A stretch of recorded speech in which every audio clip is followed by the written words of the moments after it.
Hello അസ്സാം വലൈക്കും എല്ലാവർക്കും സിംപ്ലി കേളിയിലോട്ട് സ്വാഗതം.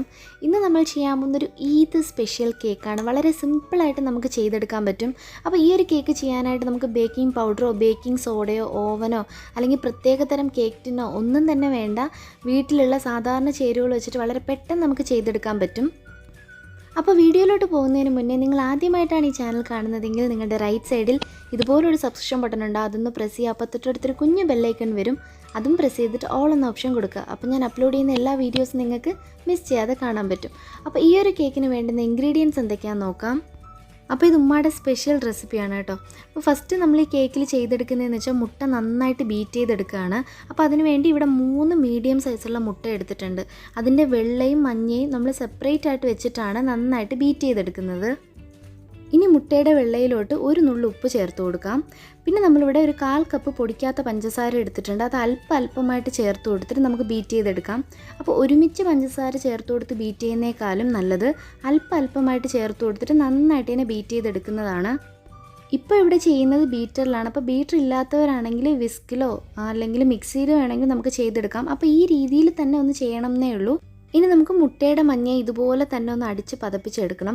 ഇനി ഇതിലോട്ട് 1 ടീസ്പൂൺ വാനില എസൻസ് ഫ്ലേവറിന് വേണ്ടിയിട്ട് മാത്രമാണ് അത് ചേർത്ത് കൊടുക്കാം. അതുണ്ടെങ്കിൽ മാത്രം ചേർത്താൽ മതി. പിന്നെ ഒരു 1/4 കപ്പ് വെജിറ്റബിൾ ഓയിൽ. അപ്പോൾ അതൊന്ന് ജസ്റ്റ് ഒന്ന് മിക്സ് ചെയ്ത് വരുമ്പോഴത്തേക്ക് നമ്മൾ ഇതിലോട്ട് പാല് ചേർത്ത് കൊടുക്കുന്നുണ്ട്. ഇവിടെ ഒരു 1/4 കപ്പ് പാൽ എടുത്തിട്ടുണ്ട്. പക്ഷേ ഇപ്പോൾ ഒരു പകുതി പാല് മാത്രമേ ചേർത്ത് കൊടുക്കുന്നുള്ളൂ. ഒന്ന് മിക്സ് ചെയ്തിട്ട് നമുക്കിതൊന്ന് മാറ്റി വയ്ക്കാം. ഇനി ഇതിന് വേണ്ടുന്ന ഡ്രൈ ഇൻഗ്രീഡിയൻറ്റ് അരിച്ചെടുക്കാം. അപ്പോൾ അതിനുവേണ്ടി 1 കപ്പ് മൈദ എടുത്തിട്ടുണ്ട്. ഇതിലോട്ടിനി 1 ടേബിൾ സ്പൂൺ കോൺഫ്ലോറും കൂടെ ചേർത്ത് കൊടുക്കുന്നുണ്ട്. അപ്പോൾ ഇത് ഇല്ലാന്നുണ്ടെങ്കിൽ ചേർക്കണ്ട, പക്ഷേ ചേർക്കുവാണെങ്കിൽ കേക്ക് കുറച്ചും കൂടെ നല്ല സോഫ്റ്റായിട്ട് കിട്ടും. ഇനി ഇത് ഒരു പ്രാവശ്യം മാത്രം ഇതുപോലെ ഒന്ന് അരിച്ചെടുക്കാം. ഇനി നമുക്കിതൊന്ന് മിക്സ് ചെയ്തിട്ട് ഇതൊന്ന് മാറ്റി വയ്ക്കാം. ഇനി നമ്മൾ നേരത്തെ മിക്സ് ചെയ്ത് വെച്ചാൽ മുട്ടയുടെ മഞ്ഞ ഉണ്ടല്ലോ, അതിലോട്ട് അല്പമായിട്ട് ഈ ഒരു ഡ്രൈ ഇൻഗ്രീഡിയൻറ്റ് ചേർത്ത് കൊടുത്തിട്ട് നന്നായിട്ടൊന്ന് മിക്സ് ചെയ്ത് കൊടുക്കാം. ഈ ഒരു സമയം ബാക്കി നമ്മൾ എടുത്തു വെച്ചാൽ ആ ഒരു 1/4 കപ്പിൻ്റെ ബാക്കിയുള്ള പാലും കൂടെ ചേർത്ത് കൊടുത്തിട്ട് വേണം കംപ്ലീറ്റ് മാവും കൂടെ മിക്സ് ചെയ്തെടുക്കാനായിട്ട്.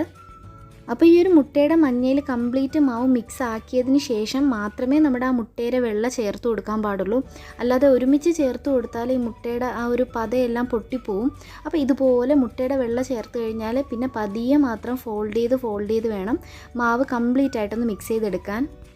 അപ്പോൾ ഈ രീതിയിൽ തന്നെ നമ്മുടെ ഈ ഒരു മാവിൻ്റെ ബാറ്റർ ചെയ്തെടുക്കുകയാണെങ്കിൽ പ്രത്യേകിച്ച് ബേക്കിംഗ് പൗഡറോ ബേക്കിംഗ് സോഡയോ ഒന്നും തന്നെ ഈ ഒരു കേക്കിന് വേണ്ട. ഇനി നമ്മൾ കംപ്ലീറ്റ് ആയിട്ട് മിക്സ് ചെയ്യുന്നതിന് മുമ്പ് ഇതിൽ കുറച്ച് കളർ ചേർത്ത് കൊടുക്കുന്നുണ്ട്. അപ്പോൾ ഇതുണ്ടെങ്കിൽ മാത്രം ചേർത്ത് കൊടുത്താൽ മതി. ഇപ്പോൾ ലെമൺ കളറാണ്, അത് യെല്ലോ കളറാണ് ചേർത്ത് കൊടുക്കുന്നത്. ഒരു 3 ഡ്രോപ്സ് ചേർത്ത് കൊടുത്തിട്ട് നന്നായിട്ടൊന്ന് മിക്സ് ചെയ്ത് കൊടുക്കാം. അപ്പോൾ ഈ ഒരു കളേഴ്സൊക്കെ ഓപ്ഷനിലാണ് കേട്ടോ, ഉണ്ടെങ്കിൽ മാത്രം ചേർത്ത് കൊടുത്താൽ മതി. കാരണം നമ്മളിപ്പോൾ ഇവിടെ ചെയ്യുന്നതെന്ന് വെച്ചാൽ ഒരു മൂൺ മോഡലിലാണ് കേക്ക് ചെയ്തെടുക്കുന്നത്. ഒരു ഈദ് സ്പെഷ്യൽ കേക്കാണ്. അപ്പോൾ അതിന് വേണ്ടിയിട്ടാണ് ഈ ഒരു കളറും കൂടി ഇതിന് ചേർത്ത് കൊടുത്തത്. അപ്പോൾ ഇത്രയേ ഉള്ളൂ. ബാറ്റർ കംപ്ലീറ്റ് ആയിട്ട് നമ്മൾ റെഡിയാക്കി എടുത്തിട്ടുണ്ട്. ഇനി നമുക്കിത് കേക്ക് ടിന്നിലോട്ട് മാറ്റാം. അപ്പോൾ നമ്മൾ കേക്ക് ബേക്ക് ചെയ്തെടുക്കുന്ന 2 പാത്രത്തിലായിട്ടാണ്. അപ്പോൾ ഞാൻ ഇതുപോലെ ഒരു പാത്രം എടുത്തിട്ടുണ്ട്. ഇതിൻ്റെ താഴ്ഭാഗത്തായിട്ട് ബട്ടർ പേപ്പർ വെച്ച് കൊടുത്തിട്ടുണ്ട്. പിന്നെ ചുറ്റും കുറച്ച് എണ്ണ തടകിയിട്ട് മൈദ സ്പ്രെഡ് ചെയ്ത് കൊടുത്തിട്ടുണ്ട്. ഇനി കാണുന്ന ഈ ഹോളൊന്ന് കംപ്ലീറ്റ് കവർ ചെയ്യാനായിട്ട് ഇതുപോലൊരു തട്ട് വെച്ച് കൊടുക്കുന്നുണ്ട്. അപ്പോൾ ഇതുപോലൊരു പാത്രം ഇല്ലാന്നുണ്ടെങ്കിൽ അത്യാവശ്യം വലിപ്പമുള്ള ഒരു സോസ് പാൻ എടുത്തിട്ട് അതിൻ്റെ നടുക്ക് ഇതുപോലെ എന്തെങ്കിലും ബൗളോ അല്ലെങ്കിൽ എന്തെങ്കിലും തട്ടോ വെച്ച് കൊടുത്തിട്ട് മാവ് ഇങ്ങനെ ഒഴിച്ചു കൊടുത്താൽ മതി. അപ്പോൾ വളരെ പതുക്കെ തന്നെ ഈ ഒരു മാവ് കംപ്ലീറ്റ് ആയിട്ട് ഒഴിച്ചു കൊടുക്കാം, അല്ലെങ്കിൽ ഇത് നമുക്ക് സ്പ്രെഡായി പോവും. എന്നിട്ട് 2-3 പ്രാവശ്യം തട്ടി കൊടുക്കാം, ആ എയർ ബബിൾസ് കംപ്ലീറ്റ് ആയിട്ട് മാറാനായിട്ടാണ്. പിന്നെ ഈ ഒരു സമയം സാധാരണ ഒരു ദോശക്കല്ലിലാണ് നമ്മൾ ഈ ഒരു കേക്ക് ബേക്ക് ചെയ്തെടുക്കുന്നത്. അപ്പോൾ അതിന് വേണ്ടി പ്രീഹീറ്റ് ചെയ്യാനായിട്ട് ദോശക്കല്ല് ഒരു 5 മിനിറ്റ് മീഡിയം ഫ്ലെയിമിലോട്ട് വെച്ചിട്ടുണ്ട്. ഇനി നമുക്ക് ഈ ഒരു പാത്രം ആ ദോശക്കല്ലിലോട്ട് വെച്ച് കൊടുത്തിട്ട് കറക്റ്റ് ഒരു 20 മിനിറ്റ് ലോ ടു മീഡിയം ഫ്ലെയിമിൽ അടച്ച് വെച്ചിട്ട് വേവിച്ചെടുക്കാം. പിന്നെ നമ്മൾ അടച്ച് വെക്കുമ്പോൾ ഇതുപോലെ അടപ്പിൽ ഇങ്ങനെ ഹോൾസ് ഉണ്ടെങ്കിൽ അതൊന്ന് കവർ ചെയ്തിട്ട് വെക്കുകയാണെങ്കിൽ പെട്ടെന്ന് തന്നെ കുക്കായി കിട്ടും. ഇപ്പോൾ ഒരു 20 മിനിറ്റ് കഴിഞ്ഞിട്ടുണ്ട്. നമ്മുടെ കേക്ക് കുക്കായോ എന്നൊന്ന് തുറന്ന് നോക്കാം. ഇപ്പോൾ കറക്റ്റായിട്ട് വെന്ത് വന്നിട്ടുണ്ട്. ഇനി നമുക്കൊരു ജസ്റ്റ് ഫോർക്കോ എന്തെങ്കിലും വെച്ചിട്ട് ചെക്ക് ചെയ്ത് നോക്കാം. അപ്പോൾ മാവൊന്നും ഒട്ടി പിടിച്ചിട്ടില്ല. അപ്പോൾ ഇതുപോലെ തന്നെ ബാക്കി വന്ന മാവ് ഒരു ചെറിയൊരു ബൗളിലും കൂടെ ഒഴിച്ച് വെച്ചിട്ടുണ്ട്. അപ്പോൾ അതിൻ്റെ വീഡിയോ കട്ടായിപ്പോയി, വീഡിയോ കറക്റ്റായിട്ട് റെക്കോർഡായിട്ടില്ല. അപ്പോൾ സാധാരണ നമ്മൾ മിക്സ് ചെയ്ത് വെച്ച ആ മാവിൻ്റെ കുറച്ചൊരു 1/2 കപ്പ് മാവും കൂടെ ഒഴിച്ച് ഇതുപോലെ ഒന്ന് വേവിച്ചെടുത്തിട്ടുണ്ട്. അപ്പോൾ ഈ ഒരു കേക്ക് നമുക്ക് ഡെക്കറേറ്റ് ചെയ്യാൻ വേണ്ടിയിട്ട് മാത്രമാണ്. ഇപ്പോൾ അത്യാവശ്യം ഒന്ന് തണുത്ത് വന്നിട്ടുണ്ട്. നമുക്കിത് എങ്ങനെയാണ് ഇതിൽ നിന്ന് എടുത്ത് മാറ്റുന്നത് നോക്കാം. ജസ്റ്റ് ഇതുപോലെ ഒന്ന് കമിഴ്ത്തി കൊടുത്താൽ മതി. അപ്പോഴത്തേക്കും കേക്ക് നല്ലതുപോലെ വിട്ട് വരും. ഇനി നമുക്കിതിൻ്റെ തട്ടൊന്ന് മാറ്റി കൊടുക്കാം. അപ്പോൾ സാധാരണ ഒരു സോസ് പാനിൽ ചെയ്യുകയാണെങ്കിൽ ഇതുപോലെ നമുക്ക് തട്ട് മാറ്റി കൊടുക്കാം. പിന്നെ നല്ല സോഫ്റ്റ് ആയിട്ടുള്ള ഒരു കേക്കാണ്. അപ്പോൾ കാണുമ്പോൾ തന്നെ മനസ്സിലാവും നല്ല ഭംഗിയുള്ള നല്ല സോഫ്റ്റ് ആയിട്ടുള്ള ഒരു കേക്കാണ്. അപ്പോൾ ഇതുപോലെ തന്നെ നമുക്ക് വേറൊരു പാത്രത്തിൽ നമ്മൾ ചെയ്ത ആ ഒരു കേക്കും കൂടെ എടുക്കാം. അപ്പോൾ ഈ ഒരു കേക്കിന് നമ്മൾ ചെയ്യുന്ന ക്രീം, വിപ്പിംഗ് ക്രീം എന്ന് പറഞ്ഞാൽ ഫിയോണയുടെ വിപ്പിംഗ് ക്രീമാണ്. കാരണം ഒരുപാട് പേര് നമ്മൾ കമൻറ്റ് ബോക്സിൽ വന്നിട്ട് ഈ ഒരു ക്രീമിൻ്റെ റിവ്യൂ ചെയ്യാനായിട്ട് പറഞ്ഞിട്ടുണ്ടായിരുന്നു.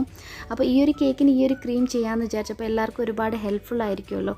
നല്ലൊരു ബ്രാൻഡാണ്, നാട്ടിൽ ഒരുപാട് റേറ്റൊന്നും ഇല്ലാതെ കിട്ടുന്നൊരു ബ്രാൻഡാണ്. അപ്പോൾ ഇത് ഇപ്പോൾ എടുത്തേക്കെന്ന് വെച്ചാൽ 1 കപ്പ് ഫിയോണയുടെ ക്രീം എടുത്തിട്ടുണ്ട്. ഇനി നന്നായിട്ട് ബീറ്റ് ചെയ്തെടുത്താൽ മതി. അപ്പം ഈ ഒരു ക്രീമിന് പ്രത്യേകിച്ച് നമ്മൾ അഡീഷണലായിട്ട് മധുരം ഒന്നും ചേർത്ത് കൊടുക്കേണ്ട. അത്യാവശ്യം നല്ല മധുരമുള്ള ക്രീമാണ്. ഇനി കുറവാണെന്ന് തോന്നുവാണെങ്കിൽ മാത്രം ചേർത്ത് കൊടുത്താൽ മതി. അപ്പോൾ ഒരു മിനിറ്റ് കൊണ്ട് തന്നെ നല്ലതുപോലെ ബീറ്റ് ചെയ്തെടുക്കാം. ഇനി ബീറ്റർ ഇല്ലാന്നുണ്ടെങ്കിൽ ഇതേപോലെ തന്നെ നമുക്ക് മിക്സിയിലും വേണമെങ്കിൽ ചെയ്തെടുക്കാം. ഇനി നമുക്ക് കേക്ക് കറക്റ്റായിട്ട് ഒരു മൂൺ ഷേപ്പിൽ കട്ട് ചെയ്തെടുക്കണം. അതിനുവേണ്ടി ഈ ഒരു കേക്ക് രണ്ടായിട്ട് പകുതിയായിട്ട് കട്ട് ചെയ്ത് ഒരുമിച്ച് വെക്കുന്നുണ്ട്. ഇനി 2 സൈഡും ഇതുപോലൊന്ന് കോണാക്കി കട്ട് ചെയ്തെടുക്കണം. അപ്പോഴേ ഒരു മൂൺ ഷേപ്പ് കിട്ടുള്ളൂ. പിന്നെ ഈ ഒരു ലെയർ എന്ന് വെച്ചാൽ ഈ 2 ലെയറിൻ്റെ ഇടയ്ക്ക് ക്രീം ഒന്നും വെച്ചിട്ടില്ല. ഇനി നിങ്ങൾക്ക് വേണമെന്നുണ്ടെങ്കിൽ ഈ 2 ലെയറിൻ്റെ ഇടയ്ക്ക് ക്രീം വെക്കാം. ഇപ്പോൾ ഇവിടെ ചെയ്യുന്നതെന്ന് വെച്ചാൽ കംപ്ലീറ്റ് ആയിട്ട് ജസ്റ്റ് ഈ ക്രീം വെച്ചൊന്ന് കവർ ചെയ്യുകയാണ്. ഇടയ്ക്കുള്ള ലെയറിൽ ക്രീം വെച്ചിട്ടില്ല. കാരണം കേക്ക് തന്നെ നല്ല സോഫ്റ്റാണ്. അപ്പം നമ്മളിപ്പോൾ ക്രീമൊക്കെ ഒരുപാടായി കഴിഞ്ഞാൽ ഒരുപാട് കഴിക്കാൻ ബുദ്ധിമുട്ടായിരിക്കും. എന്നിട്ട് ജസ്റ്റ് ഇതുപോലെ കാർഡോ എന്തെങ്കിലും വെച്ച് കംപ്ലീറ്റ് ആയിട്ടൊന്ന് ഷേപ്പ് ചെയ്ത് കൊടുക്കുക. അപ്പോൾ മൂണിൻ്റെ ഷേപ്പ് ഓക്കെ ആയിട്ടുണ്ട്. അത് നമുക്ക് മാറ്റി വെച്ചിട്ട് രണ്ടാമത് നമുക്ക് സ്റ്റാർ എങ്ങനെ ചെയ്തെടുക്കുന്നതെന്ന് നോക്കാം. അപ്പോൾ അത് ചെയ്യാനായിട്ടാണ് ഈ ഒരു കുഞ്ഞ് കേക്കും കൂടെ ചെയ്തെടുത്തത്. അപ്പോൾ ഇതൊരു 2 ലെയറായിട്ട് കട്ട് ചെയ്തെടുക്കുന്നുണ്ട്. പിന്നെ നമ്മൾ ഈ ഒരു ടേണിംഗ് ടേബിൾ എന്ന് പറഞ്ഞാൽ നമ്മൾ വീട്ടിൽ തന്നെ ചെയ്ത ടേണിംഗ് ടേബിളാണ്. ഇതിൻ്റെ വീഡിയോയും ഞാൻ പോസ്റ്റ് ചെയ്തിട്ടുണ്ട്. അപ്പോൾ ഡിസ്ക്രിപ്ഷൻ ബോക്സിൽ ഞാൻ ലിങ്ക് കൊടുക്കാം. അപ്പോൾ അതിൽ നിന്ന് ഒരു ലെയർ ഇതുപോലെ ഒരു അടപ്പോ എന്തെങ്കിലും വെച്ചിട്ട് ഒന്ന് കട്ട് ചെയ്തെടുക്കുക. എന്നിട്ട് നമുക്ക് സ്റ്റാർ ഷേപ്പിന് കട്ടറൊന്നുമില്ല. അപ്പോൾ കട്ടറില്ലാന്നുണ്ടെങ്കിൽ ഇതുപോലൊരു പേപ്പറിൽ ജസ്റ്റ് ഒരു സ്റ്റാർ ഷേപ്പ് വരച്ചെടുത്തിട്ട് നമുക്ക് ഈ ഒരു കട്ട് ചെയ്ത് വെച്ചേക്കുന്ന കേക്കിൻ്റെ പുറത്ത് വെച്ചിട്ട് ആ ഒരു ഷേപ്പ് വെച്ചിട്ട് നമുക്ക് കട്ട് ചെയ്തെടുക്കാൻ പറ്റും. അപ്പോൾ കട്ടറൊന്നും വീട്ടിലില്ലാന്നുണ്ടെങ്കിൽ നമുക്ക് ഇതുപോലെ ഏത് മോഡലിൽ വേണമെങ്കിലും കട്ട് ചെയ്തെടുക്കാം, ഡിസൈൻ ചെയ്തെടുക്കാം. അപ്പോൾ ഈ ഒരു ലോക്ക്ഡൗൺ സമയത്ത് നമുക്ക് പുറത്ത് പോയിട്ട് ഇങ്ങനെ കട്ടറോ ഷേപ്പറോ ഒന്നും വാങ്ങാൻ പറ്റില്ല. അപ്പോൾ വളരെ പെട്ടെന്ന് സിമ്പിളായിട്ട് ചെയ്യാൻ പറ്റുന്ന ഒരു മെത്തേഡാണ് കാണിക്കുന്നത്. ഇതുപോലെ തന്നെ നമുക്ക് എത്ര സ്റ്റാർസ് വേണമെങ്കിലും ഇതിൽ ചെയ്തെടുക്കാൻ പറ്റും. പിന്നെ ഇവിടെ ചെയ്യുന്നതെന്ന് വെച്ചാൽ ജസ്റ്റ് കംപ്ലീറ്റ് ആ ഒരു മൂണിന് ഒരു ഭംഗി വരുത്താനായിട്ട് ബാക്ക്ഗ്രൗണ്ട് സെറ്റ് ചെയ്യുകയാണ്. അതൊക്കെ നമുക്ക് ഇഷ്ടമുണ്ടെങ്കിൽ മാത്രം ചെയ്താൽ മതി കേട്ടോ. ഇത് ഈ ഒരു കേക്കിന് കുറച്ചും കൂടെ ഒന്ന് ഭംഗി കൂട്ടാനായിട്ടാണ് ഇങ്ങനെ ചെയ്യുന്നത്. അപ്പോൾ ഒരു മൂണും സ്റ്റാറും ഒക്കെ ആകുമ്പോൾ നമുക്ക് കറക്റ്റായിട്ടൊരു ബാക്ക്ഗ്രൗണ്ട് വേണമല്ലോ, അതിന് വേണ്ടിയാണ് കേട്ടോ. അപ്പോൾ വേണമെങ്കിൽ മാത്രം ചെയ്താൽ മതി. പക്ഷേ ചെയ്ത് കഴിഞ്ഞാൽ നല്ലൊരു ഭംഗിയാണ് കാണാനായിട്ട്. പിന്നെ ഇന്നും നമുക്ക് ഒരുപാട് പേർക്ക് ഹായ് പറയാനുണ്ട്, ഒരുപാട് പേർക്ക് വിഷസ് പറയാനുണ്ട്. അപ്പോൾ ഹായ് പറയാൻ പറഞ്ഞവർക്കെല്ലാം ഒരു സ്പെഷ്യൽ ഹായ്, വിഷസ് പറയാൻ പറഞ്ഞവർക്കെല്ലാം ഹാപ്പി ബർത്ത്ഡേ. എല്ലാവരുടെ പേരും ഞാൻ ഈ സൈഡിൽ മെൻഷൻ ചെയ്യാം. അപ്പോൾ ഇതുപോലുള്ള ഈസി റെസിപ്പീസ് കാണാനായിട്ട് നമ്മുടെ ചാനലൊന്ന് മറക്കാതെ സബ്സ്ക്രൈബ് ചെയ്യണം. പിന്നെ വീഡിയോ ഇഷ്ടപ്പെട്ടാൽ ലൈക്ക് ചെയ്യാനും കമൻറ്റ് ചെയ്യാനും മറക്കരുത്. തീർച്ചയായിട്ടും ഈ ഒരു കേക്ക് നിങ്ങൾ എന്തായാലും ട്രൈ ചെയ്ത് നോക്കണം. അപ്പോൾ ഒരുപാട് പേര് റിക്വസ്റ്റ് ചെയ്തൊരു വീഡിയോ ആണ് ഈദ് സ്പെഷ്യലായിട്ട് തന്നെ ഒരു കേക്ക് വേണമെന്ന്. അപ്പോൾ ഈദ് സ്പെഷ്യലായിട്ട് തന്നെയുള്ളൊരു കേക്കാണിത്. അപ്പോൾ ട്രൈ ചെയ്തിട്ട് എല്ലാവരും ഫീഡ്ബാക്ക് പറയണം. Stay at home, stay healthy. Thanks for watching. See you in another video. അസ്സലാമു അലൈക്കും. Assalamualaikum. Assalamualaikum.